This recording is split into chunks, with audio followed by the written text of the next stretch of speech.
just I don't know where we were. Like I really can't tell you. I feel I was there. A lot of guys was, but it's just mistakes that beat us. So every team I'm sure has a game like that every year where they just it's not quite the intensity level of the other games. Well, I don't know. I don't think we're good enough to have those games. You know, we have a great offense now, but we live by defense. We like to suffocate people, and for that, that's unacceptable. I know tomorrow it's gonna be a tough day in film, but you know, you just have to live with it and understand it's for the better of the team. So 82-27 win, and you're like the coach. You're not happy. Nah, man, because you expect perfect. You know, like I'm the captain of the defense. I feel I'm the leader of our defense, and if you accept 27, then when you get scored 60 on you, and the offense scores 100, then you accept that.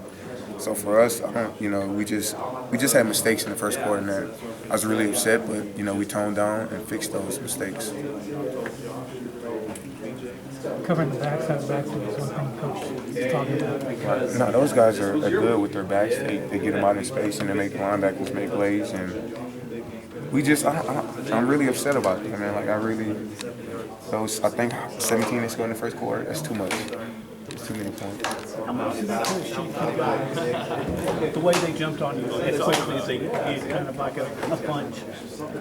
Well, we didn't lose our confidence in anything. It's just we know in the Big 12 everybody can score. I think the team that has the worst record in this conference can score on anyone. It's just you have to be prepared and be able to adjust on the fly. And for us to have a lot of seniors and juniors on defense, that's embarrassing to me and very upset about it. Sam, what are your thoughts about going back to West Virginia here, a place you guys won before? I don't know, man. I know we go up there. It's going to be a great environment. I know those guys are good. I think they won today, right? So those guys are a great team, and it's going to be a tough game. If we start off like we do, we're going to win. I know that.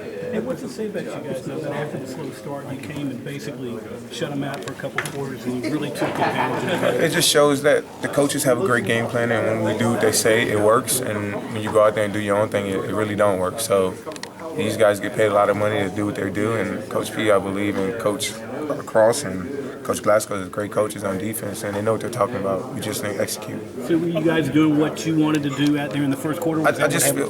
I don't know, I really can't tell. Once you watch the tape, you'll see, probably just having your eyes in the wrong place, just not just doing your job. Sometimes this defense, all 11 guys have to do their job each play, and if one guy mess up, then 17 points is easily scored. What got you guys back on track? Gary Patterson said he wasn't happy with the vibe before the game. You said you weren't happy with the 17 points. Right. What got it back on track? Just talking on the sideline, just, seeing mistakes and just telling each other, hey, okay, it's over, leave it in the past, don't make the same mistake.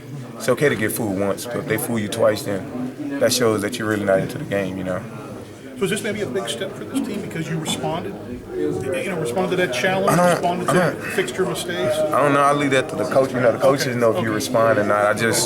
I'm just one of the players and captain, and I'm really upset about it, but I'll get over it. So I walked up when you were saying that you were embarrassed and very upset. What were you, the way the defense played? Yeah, just us in the first quarter. It's not, for one, it's a standard that we live by. The TCU defense is known for stopping people, and we're not going to stop everybody. We know that. But just to give up big plays back-to-back, that's unacceptable. Well, do y'all look at a defense that maybe if your offense scores 82 points, you might get a little lax, knowing that the offense has that much firepower? No, you never get lax, and the crazy thing, I'm going to go back to it, but you see what happened in the Baylor game when we got lax. We're up 21, so we know that our offense can score, but if other teams are scoring, then you're not going to win, so our job is to stop them. Your disappointment level in that Baylor game versus your disappointment level in this game, the same, different, similarities? No, I'm not even going to think about that game. I was just relating to her question, but that game's in the past. But I'm just upset because we didn't come out. We want to be the best defense in the country.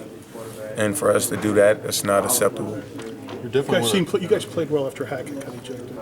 Is that a tribute to the backups who practice well and have to be ready to jump in? I think the ones we all were out after that drive, I think. It's just Kenny came in and made a few tackles, and I think those guys ran the ball. So it was, stay in your gap and you make the play. But that's a tough. I hope everything goes well, and he's not ejected because sure didn't look like he plays a great role in this defense with us. Were you happy with the turnovers and just the amount that y'all had and holding them down on third down? Was that something a positive coming out? Yeah, that's something you always want to get turnovers, and if you get turnovers with this offense, it helps, and we're able to score points. So for us, I don't even know how many we had, of us to get turnovers. I'm excited about that. Yeah, you talk a lot about what's acceptable, what's unacceptable. What do you guys kind of expect from yourselves? What's going to be acceptable for you guys? I mean, It's tough, man. Be honest with you, with nothing on the scoreboard, I think that's perfection. You try to be perfect, and I try to be the best safety in the country. So missing tackles, like I missed 2 or 3 tackles today, that's unacceptable for me. You just want to suffocate. That's something that we say, and we have to live by it. If we're not going to live by it, we shouldn't say it. So those guys scored too fast. On the topic of suffocating, this is the first game y'all haven't opened up 14-0 on an opponent. Can you go into depth about that? I don't know. That's the offense score. We just stop them. But those guys opened up 17, so I really can't speak for the offense. I can just do our job on defense, and we didn't do enough. I know we won by, I think, 50 or something, but 55. yeah, they should never got 27. From an offensive standpoint, and without using the H word, you mentioned the word perfection. How close to perfect was Trevon Boykin today? I think he was great. I think he threw 7 touchdowns. That's what someone just told me. That's crazy. I tell people I can always play quarterback, but for him to do that, that's amazing. Have you ever been in a game like this with so much scoring? High school, college? Not that. I say Rose Bowl year when I was, as a freshman, Andy Dalton them used to put up points all the time, back to back. But this offense this year, they're scoring with the best of them, so that's pretty exciting. You've been a leader on